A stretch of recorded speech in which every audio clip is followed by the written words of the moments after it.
What are aerosols? The Prime Minister's recent visit to Ganji near Kalapani, Uttarakhand has triggered an uproar in Nepal. India ranks 111 out of a total of 125 countries in the Global Hunger Index 2023. Mera Yuva Bharat. What is Lakpati Didi initiative?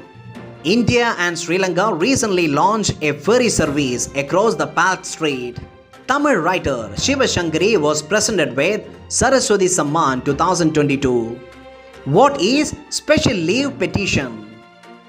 What is Green Credit Program?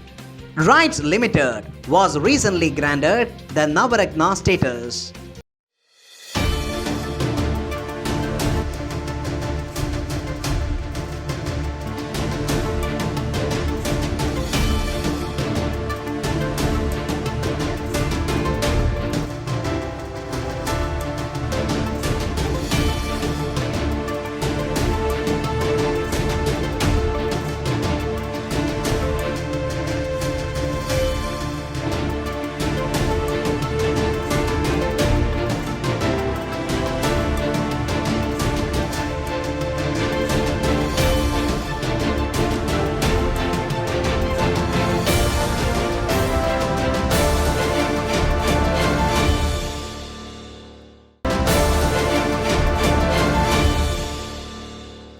A new analysis by Indian Space Research Organization's Physical Research Laboratory has shown that the Hindu Kush Himalaya Tibetan Plateau region has been witnessing an alarming increase in aerosol levels. They are tiny solid or liquid particles suspended in air or as a gas. Aerosols can be natural, such as fog or gas from volcanic eruptions, or artificial, such as smog from burning fossil fuels. Aerosol particles are either emitted directly to the atmosphere or produced in the atmosphere from precursor gases. Aerosol particles are tiny but numerous and often comprises of a number of inorganic and organic substances. True aerosol particles range in diameter from a few millimicrometers to about 1 micrometer. Aerosol particles such as dust play an important role in precipitation process, providing nuclei upon which condensation and freezing take place. They affect climate by reflecting or absorbing incoming solar radiation and enhancing the brightness and thus reflectivity of clouds. Although absorption, like reflection, tends to reduce sunlight at the ground level, the enhanced atmospheric heating eventually warms up the surface and counteracts the cooling caused by reflection. They also participate in chemical processes and influence the electrical properties of the atmosphere.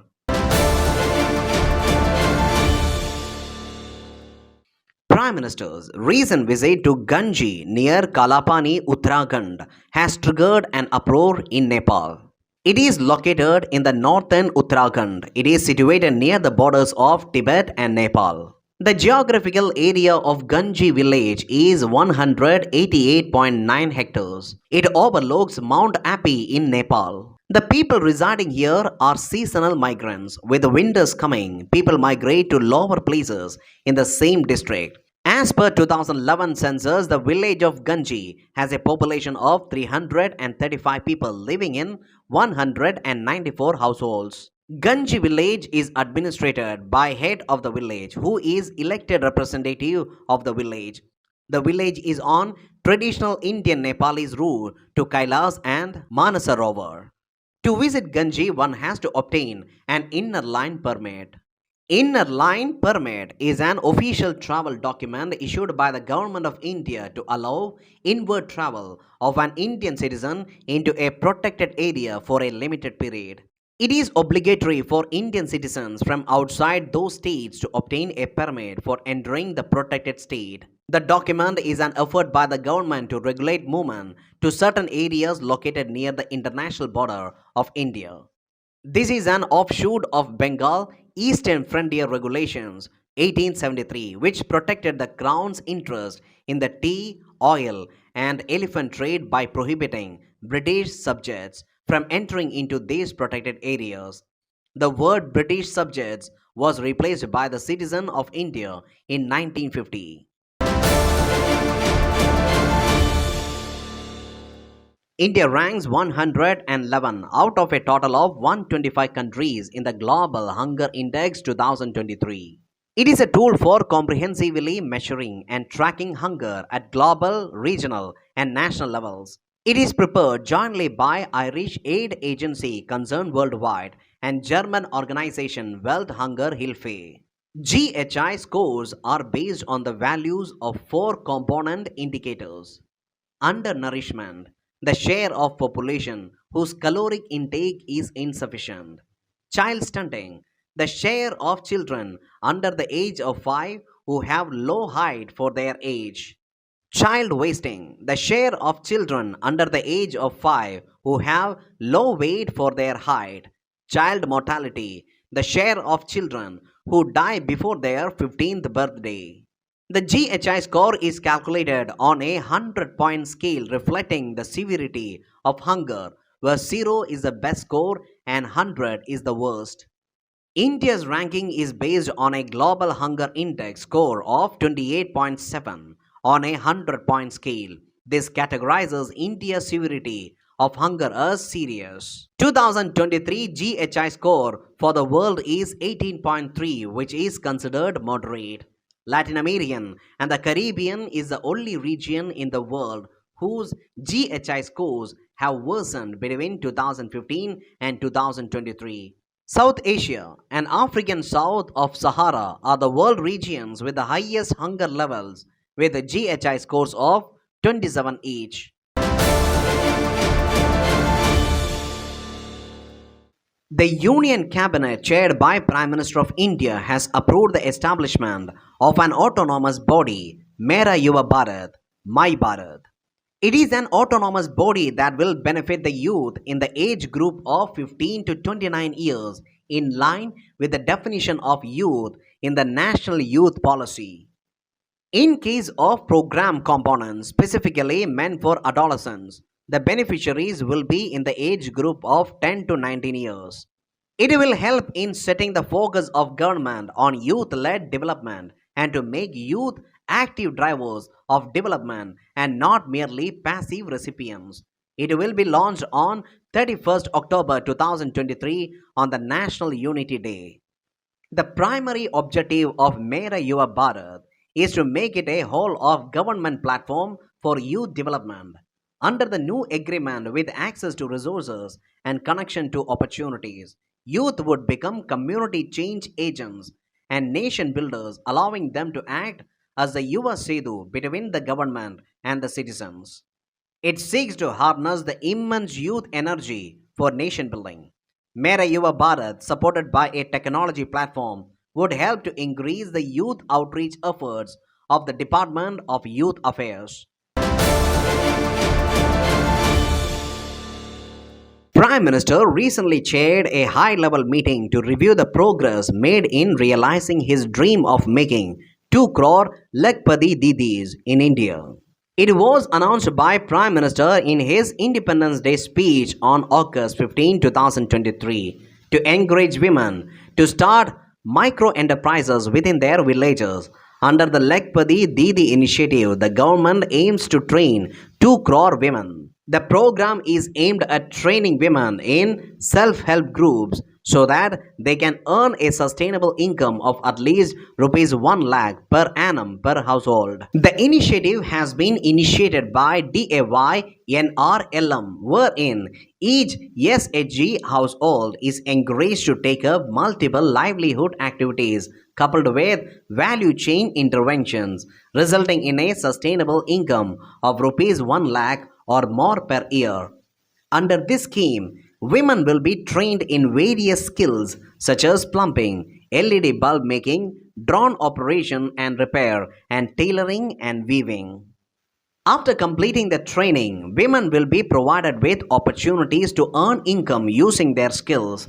The Ministry of Rural Development is adopting a whole of government approach for maximum impact through convergence to transform the rural economy with enabling of Lakhpati Didis.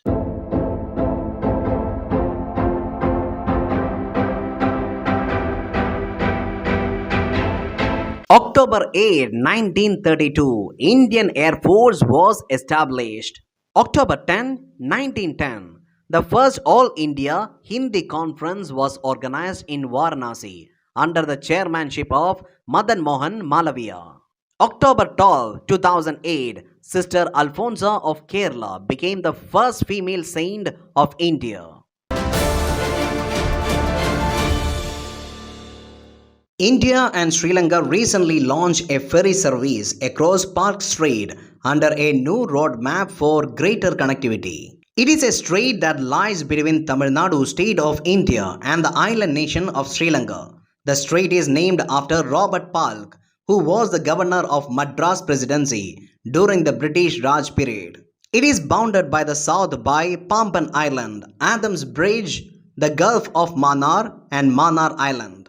It connects Bay of Bengal in the northeast with the Gulf of Mannar in the southwest. The southwestern portion of the strait is also called Palk Bay. The strait is 40 to 85 miles wide, 85 miles long and less than 330 feet deep. Several rivers flow into it, including Vaiga River of Tamil Nadu. The port of Jaffna, the commercial center for northern Sri Lanka, lies on the strait. Adams Bridge, also known as Rama's Bridge or Ram Setu, is a chain of limestone shoals between Pamban Island, also known as Rameshwaram Island, off the southeastern coast of Tamil Nadu, India, and Mannar Island of the northwestern coast of Sri Lanka. Geological evidence suggests that this bridge is a former land connection between India and Sri Lanka. The bridge is 50 km long, separates the Gulf of Mannar from the Palk Strait. Tamil writer Shiva Shankari was presented with Saraswati Samman 2022 for her book of memoirs, Surya Vamsham. It is given annually for outstanding literary works in 22 Indian languages in last 10 years. It is among the highest recognitions in the field of Indian literature. The selection follows a rigorous 3-tier process leading up to a final decision by Chayan Parishad. It was instituted by K. Birla Foundation. It carries a citation and prize money of 15 lakh rupees. Shiva Shankari's literary career spans over 5 decades. She is the author of 36 novels, 48 novellas, 150 short stories, 15 travelogues, 7 collections of essays and 3 biographies. Her 2019 memoir Surya Vamsham unfolds in 2 volumes. The first is the metamorphosis from a child to a young writer, and the second is the life and times of an acclaimed author spreading her wings. Supreme Court recently highlighted that the special leave petitions in criminal cases often lack crucial information. The Supreme Court of India has been given extraordinary jurisdiction under the Article 136 of the Constitution. By virtue of this article, the court can grant special leave to appeal from any judgment, decree, determination, sentence, or order in any cause or matter passed or made by any court or tribunal in the territory of India. It can only be exercised when a substantial question of law or gross injustice has been committed. A judgment, decree or order need not be final for an SLP. An interim or interlocutory order, decree or judgment can also be challenged. It is a discretionary, optional power of Supreme Court, and the court may in its discretion decrease to grant leave to appeal. The aggrieved party cannot affirm a special leave to offer under Article 136 as a right. Any aggrieved party can file SLP against the judgment or order of refusal of grant of certificate for appeal to Supreme Court. An SLP can be filed for any civil or criminal matter. It can be filed against any judgment of High Court within 90 days from the date of judgment, or it can be filed within 60 days against the order of High Court refusing to grant the certificate of fitness for appeal to Supreme Court. The central government recently proposed draft Green Credit Program implementation rules. Green Credit Program aims to incentivize environmentally conscious practices and promote a sustainable lifestyle through a market-based mechanism. As per the scheme, individuals, industries, farmers, producers, organization, urban local bodies, gram panchayats, and the private sector, among a host of other entities, will be able to earn green credit for undertaking environmental friendly actions. Green credits generated through such actions can be traded on a domestic market platform. These green credits will be over and above the current discourse of carbon credits. Any activity generating green credits under GCP will also receive carbon credits under Carbon Credit Trading Scheme if it leads to the reduction or removal of carbon emissions. According to the rules, environmental friendly actions which include tree plantation, water management, sustainable agriculture, waste management, air pollution reduction, mangrove conservation and restoration, eco-mark label development, sustainable building and infrastructure. Apart from incentivizing individual community behavior, GCP will encourage private sector companies and industries as well as other entities to meet their existing obligations stemming from other legal frameworks by taking actions that are able to converge with activities relevant for generating or buying green credits. Rights Limited, a PSU under the Ministry of Railways involved in transport consultancy and the engineering sector, was recently granted Navaratna status. The government categorizes all public sector undertakings into three categories, namely Maharatna, Navaratna, and Mini Ratna. To get Navaratna status, the PSU should be a Mini Ratna 1 Scheduled A company that should have obtained an excellent or very good MOU rating in 3 years of last 5 years and must have a composite score of 60 in 6 performance indicators. For a company to achieve Navaratna status, it must report a net profit of more than rupees 5,000 crore for 3 consecutive years and maintain an average annual turnover of rupees 25,000 crore for 3 years or have an annual average net worth of over rupees 15,000 crore for 3 years. Navaratna companies can achieve Maharatna status by meeting specific performance benchmarks and fulfilling certain eligibility criteria. Navaratna PSUs have a comparative advantage over other companies as they have been granted financial independence to invest up to rupees 1000 crore without seeking approval from the union government. The board of Navaratna companies has autonomy to incur capital expenditure on the purchase of new items or for replacement without any monetary ceiling and to enter into technology joint venture or strategic alliance among others.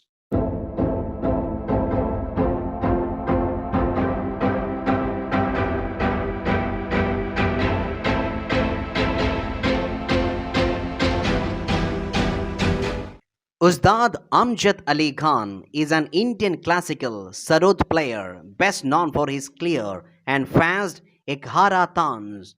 Khan was born into a classical musical family and has performed internationally since 1960s.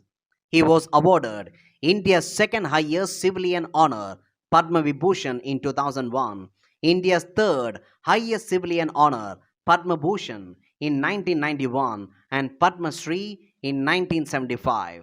Khan was awarded 21st Rajiv Gandhi National Sadbhavana Award and was awarded Sangeet Nadak Academy Award for 1989 and Sangeet Nadak Academy Fellowship for 2011. He was awarded Fukuoka Asian Culture Prize in 2004. The US state Massachusetts proclaimed 20 April as Amjad Ali Khan Day in 1984. Khan was made an honorary citizen of Houston, Texas and Nashville, Tennessee in 1997. He also received Banga Vibhushan in 2011.